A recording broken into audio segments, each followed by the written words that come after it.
አሰላሙ አለይኩም ወራህመቱላሂ ወበረካቱ። ውድና የተከበራችሁ የፍቅር ጎጆ ቤተሰቦች እንዴት አደራችሁ? እንዴት ዋላችሁ?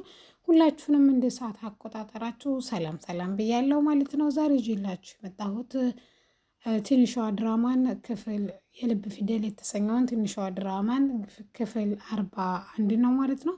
እነሆ እንድትከታተሉ ይጋበዝኳችሁ። ወዳችሁ ፈቅዳችሁ ስለምትከታተሉ ከልብ አመሰግናለሁ።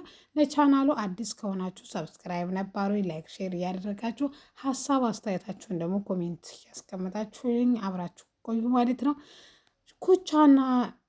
ኩቻና ሀረግ ማታ ላይ ወክ እያደረጉ ድንገት ሳያስቧቸው ሁለት ሰዎች ጥቁር ማክስ የለበሱ ቡቻን በጩቤ ይወጉታል።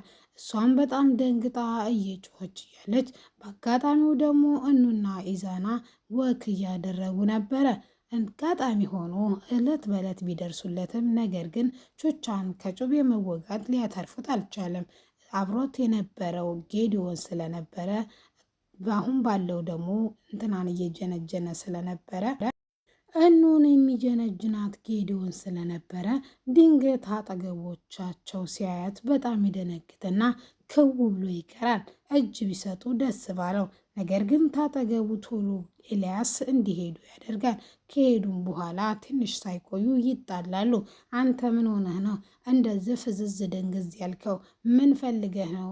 ልጅቷን አፈቀርካት ሲለው አይ አፍቅሬያት ሳይሆን ነገር ግን ያላሰብኩ ቦታ ድንገት ሳገኛት ደንግጬ ነው በማለት ጌዲዮን ለኤልያስ ቢያስረዳውም ፈጽሞ ሊረዳው አልቻለም። ማታ እንደተጣሉ ተለያይተው ኢዛናም አይዞ ወንድሜ ትተርፋለህ እያለ ለቹቻ ስልኩን አውጥቶ ይደውላል። አቤኒ ነበር ያነሳው። በፍጥነት አንስቶም ቶሎ ድረሱልን፣ እናንተ ሰፈር መታጠፊያ ነው ያለ ነው በማለት መልስ ይሰጣል። እነሱም ምንድን ነው እኑ ምን ሆናለች በማለት አቤል ለእኑ ስለተጨነቀ ወይም ቀጣይ መሽናቸው እኑ ናት ብላ መቅዲ በነገረቻቸው መሰረት፣ ነገር ግን እሱ አልነበረችም። ብዙም ሳያጣራ ስልኩ ይዘጋል። በፍጥነት ሁለቱም ወደ ቦታው ሲገኙ ኩቻ ነበረ ተወግቶ ተዘርሮ ያለው መሬት ላይ። ኢዛናና ቹቻ ቡቻን አንስተው ወደ ሀረግ ቤት እየሄዱ አቤላ ደግሞ የተወጋቸው ሉኑ መስላው ምን ሆነሽ ነው? ማን የነካሽ? ማን አባቱ ነው እያለ ይናገራል። ቹቻ አንተ ማፈሪያ፣ እዚህ ተዘርሮ የቆመችውን ሴት ምን አርጊ ነው የምትላ በማለት ይቆጣዋል። ከዛም ትንሽ ሳይቆዩ ወደ ሀረግ ቤት ይወስዱትና ሕክምና ምንም አያስፈልገንም ስላለ፣ ነገር ግን ሀረግ በጣም ተጨንቃና ተጠባ ስለነበረ ምናልባትም የወጉበት ነገር የሆነ እኮ መርዝ ነገር ቢኖረውስ በምንስ እንደወጉት እናውቃለን በማለት ብትጨነቅም፣ ኩቻ ግን ምንም አይደለም ምንም አልሆንም በማለት መጽሐፍ ሊያረጋጋት ችሏል። ነገር ግን ቹቻ ደግሞ ቡቻን እንዲህ በማለት ይመልሰዋል። እኔ መቼም ይሄን ሌብነትህ ተው ብዬሃለሁ፣ ይኸው ዛሬ የህይወት ዋጋ አስከፍሎህ ነበር በማለት መልስ ይሰጣል። እሱም መስረቅ ካቆመ ቡቻ ረጅም ጊዜ እንዲሆነው ቢነግራቸው ማንም ሰው ሌባ ስለሆነ ሊያምነው ፈቃደኛ አልነበረም። እሱም በቃ አሁን ተረጋግቻለሁ፣ እናንተም አሽጋችሁልኛል፣ ወደ የቤታችሁ ሂዱ ትላቸውም በቃ እረፍት እናርግና ደግሞ እንጠይቅሃለን በማለት እረፍት ያደርጉ ወደ ሁሉም ወደ የቦታቸው ይሄዳል። ሀረግ ግን በጣም ጭንቅ ጥብብ ብሏ ስለነበረ ቁጭ ብላ መሬት ላይ አይኑን ስታይ የማይነጋ ሌሊት የለም። ነግሊቱ ይነጋል። ጧት ትንሿ ተነስታ ወደ ቦታው ስትሄድ ምን ሆነ ነው ስትለው የሆነውን ነገር ይነግራል። ነገር ግን ማታ እዛ ስለሚያድሩ ኢዛና ስለነገራቸው እናቷ ደግሞ ወይም አሰለፈች አማቷ ምን ነው ኢዛናና እኑ ቀሩ ስትላት እሷም እንደሚያድሩ ትነግራታለች። እንደዚህ ስትላት ያው በፍቅር መስሏት ምን አስጠበቃቸው? እኔ ውጭ ማሄድ እና ውጭ ማደር እንፈልጋለን ቢሉኝ እኔ ምን እላቸዋለሁ? ምን አደባበቃቸው በማለት ተኑ ጋር ያወራሉ። እሷም እሺ ብላ በቃ እንተኛ ብላ ይተኛሉ። ከዛም የማይነጋ የለም። ጧት ነግቶ ትንሿ ወደ ሀረግ ቤት ሄዳ ልትጠይቀው እየጠየቀችው እያለ አብርሽና ባቢ ደግሞ ድንገት ስለነበር የሰሙት ወይም ከመቅዲ ነበር የሰሙት። መቅዲ እየተቅለበለበች ምንም አልሰማችሁም በማለት መልስ ትሰጣቸዋለች።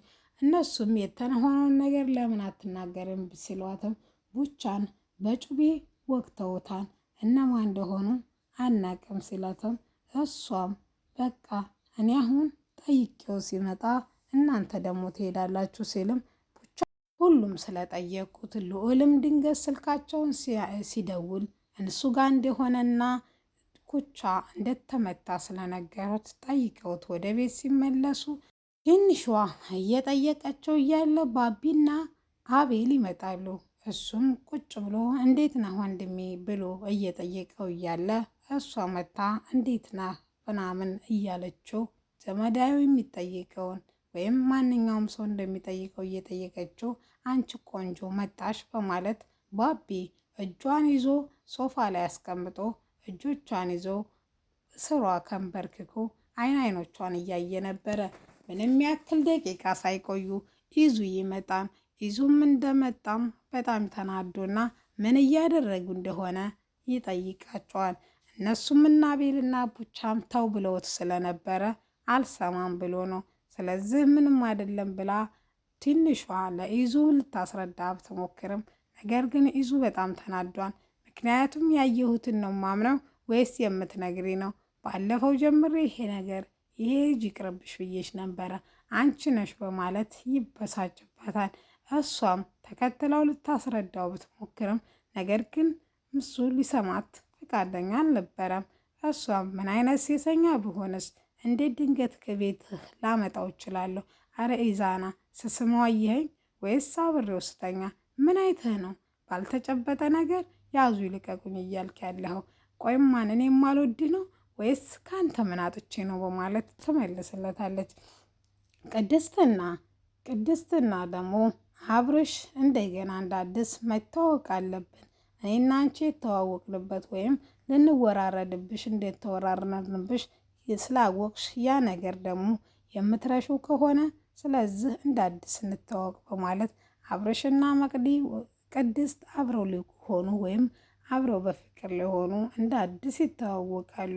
ልዑልና መቅዲ ደግሞ አዲስ ፍቅረኛሞች እንደመሆኑና ወይም እዩን ለማስቀናት የሚያደርጉት ጥረት ምንም እየተሳካላቸው አይደለም።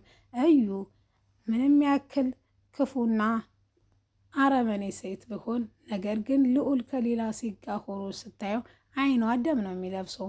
ይህንንም ያወቀችው መቅዲ ስለዚህ ፍቅረኛሞች እንሁን ብትለውም ነገር ግን እሱ እማዬ ማማዬ እያልክ ጥራይ ስትለውም እማዬ ብሏት ትምህርት ቤት ሁሉ አስቋት ነበረ።